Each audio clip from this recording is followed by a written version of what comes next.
Today, it's 20 Celsius à Paris, en France. Je parle le français à peu. Very bad, but I'm learning. East side.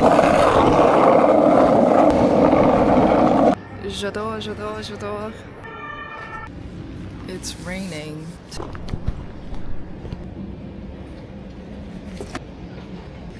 This pasta de nata was 2 euros. 2-0. It was so good. 2-0. 2-0. Anyways, today it's raining by the canal. Rain, go away. Please come back another day. I've been thinking about Foucault's archaeology of knowledge, and the 4 similitudes. Why? Because Foucault and biopower is so interesting. We live in an age of surveillance where our bodies, everything we do is capital. Why am I thinking about it? I don't know. But I've been thinking a lot about capital in the form of culture, capital in the form of social networks, your net worth is your network, and that type shit. And because, one, my economic capital is low, as I think most people in their 20s, you don't make money, unless you are spoon-fed, but everybody makes their money differently, so.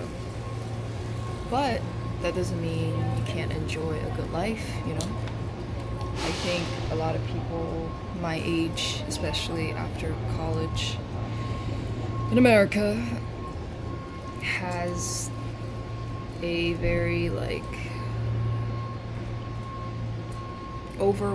American mentalities are very much about overworking.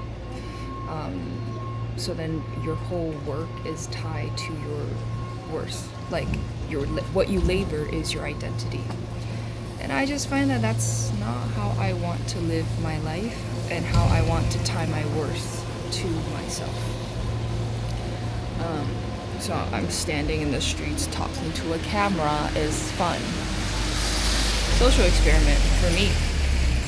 More so psychological experiment. Yeah. And let's go back to Foucault, biopower, the archaeology of knowledge. The 4 similitudes. I forget, it's kinesia, analogies, likeness, I have to remember. It's conveniencia, emulatio, analogy, and sympathy. Which basically, it explains how thinkers believed the way things connected, reflected, or resembled each other, creating a prose of the world before the rise of scientific analysis. And I think in modern society, we just love to give prose to things. When things, you don't really need words or language, at least with life. Look at this rain. It's cold. So, yeah. I don't really know why I actually thought about it. I just thought it'd be interesting to talk about Foucault in the rain. So, it's so nice when you just feel the rain on your face. And let the rain pour onto my umbrella. I'm gonna get a cold, fuck. Okay, there's a trash can.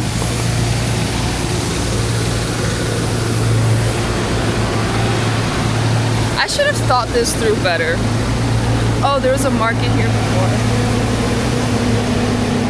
Now there isn't. I call this the French Diaries of Mobius. Also, I chose Mobius because I just think it's so cool that a Mobius strip is like this infinite thing, but it's like an infinite ring with one side. That's just so cool. That's just, at least that's how my brain works right now. It's just, sometimes I'll have a linear thought and I structure it, but then it just goes in too many loops and multitudes, similitudes. But yeah. Oh, another thing of Foucault, because we're on that topic of Foucault that I kind of really like, is disciplinary power. Just power, right?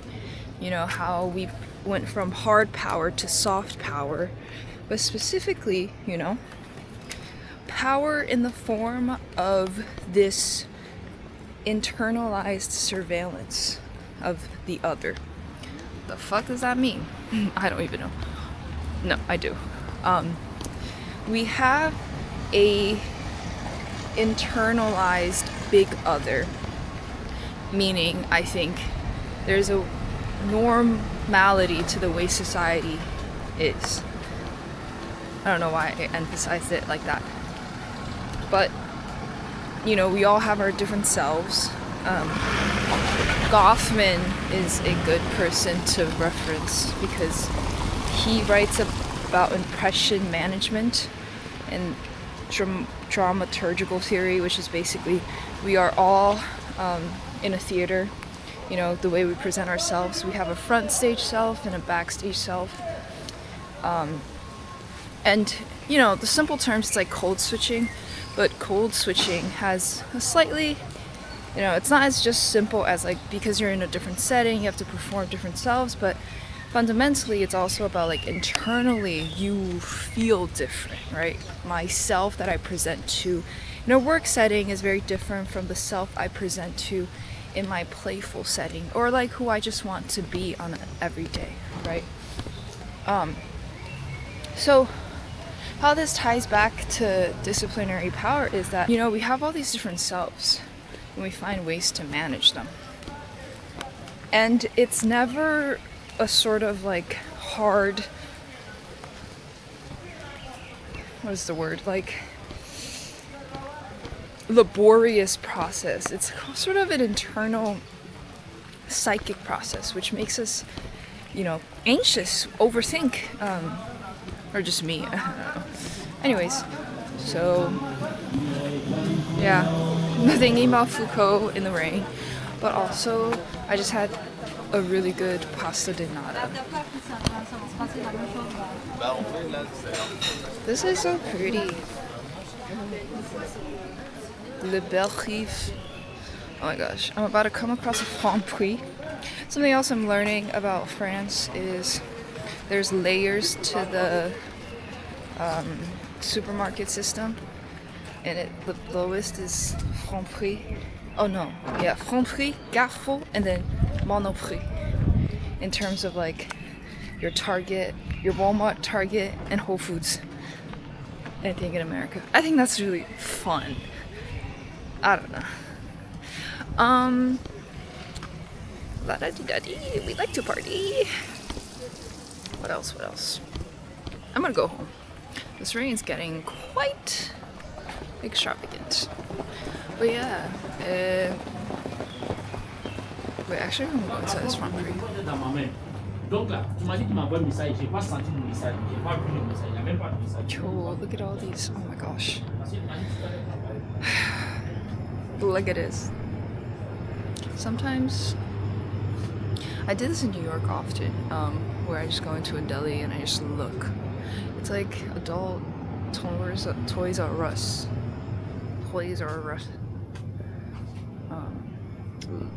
Look at all those chickens. So, I am the only one in here. Do I need anything? Hey yo. Yo, hot chocolate. Dude. Anyways.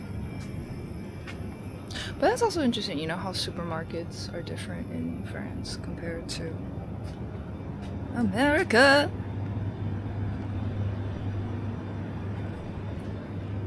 Whoa. Look at all this wine. For 555 euros. 400